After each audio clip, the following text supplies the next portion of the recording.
एक जिंदा सांप राजा की लड़की के पेट में रहता था। सांप ने राजा की लड़की को अपने वश में किया हुआ था। जब रात होती तो वो कुछ देर के लिए राजकुमारी के मुख से बाहर निकलकर जंगल की तरफ चला जाता और सुबह होने से पहले ही वो फिर से उसके अंदर चला जाता। राजकुमारी इस बात से बिल्कुल अनजान थी कि उसके अंदर एक सांप ने डेरा डाला हुआ है। अगर आप एक हैंडसम सा लड़का हो तो इस वीडियो पे लाइक करो, और एक प्यारी सी लड़की हो तो वीडियो पर कमेंट करो।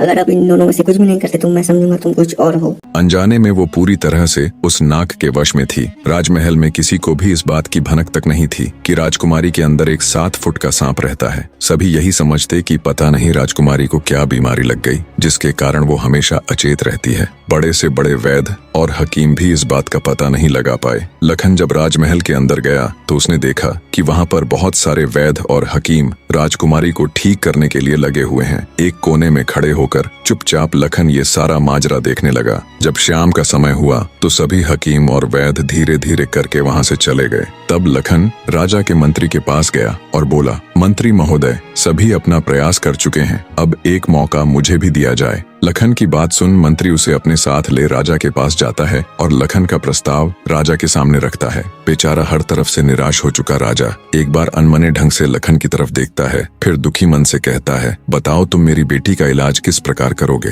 लखन राजा को प्रणाम कर बोला, महाराज, मुझे एक रात अपनी बेटी के साथ ठहरने की इजाजत दीजिए, तभी मैं किसी नतीजे पर पहुंच सकूंगा। एक बात और महाराज, मैं बिल्कुल एकांत में राजकुमारी के साथ रहना चाहता हूँ, तभी मैं अच्छे से ध्यान लगाकर राजकुमारी जी की बीमारी का पता लगा पाऊंगा। लखन की आत्मविश्वास भरी बातों से राजा के मन में हल्की सी उम्मीद जागी। उसने लखन को रात में राजकुमारी के साथ एकांत में रुकने की इजाजत दे दी। राजा की इजाजत मिलते ही लखन राजकुमारी के कक्ष में गया और उससे कुछ दूर एकदम चुपचाप बैठकर उसे देखने लगा। जैसे ही रात के 12 बजे का समय हुआ तो अचेत अवस्था में पड़ी हुई राजकुमारी के मुंह से सांप बाहर निकला और महल के परिसर से होता हुआ जंगल की ओर चला गया। ये सब देख लखन दंग रह गया। वो बिना कुछ हरकत किए चुपचाप वहीं बैठा रहा। जब रात का आखिरी पहर खत्म होने को आया तब वो सांप वापस लौटा और राजकुमारी चंद्रकला के मुख से होता हुआ पूरा उसके अंदर समा गया। दम साधे लखन ये सारा माजरा देखता रहा। सारा माजरा देख उसे समझते देर न लगी कि राजकुमारी की सारी बीमारी की जड़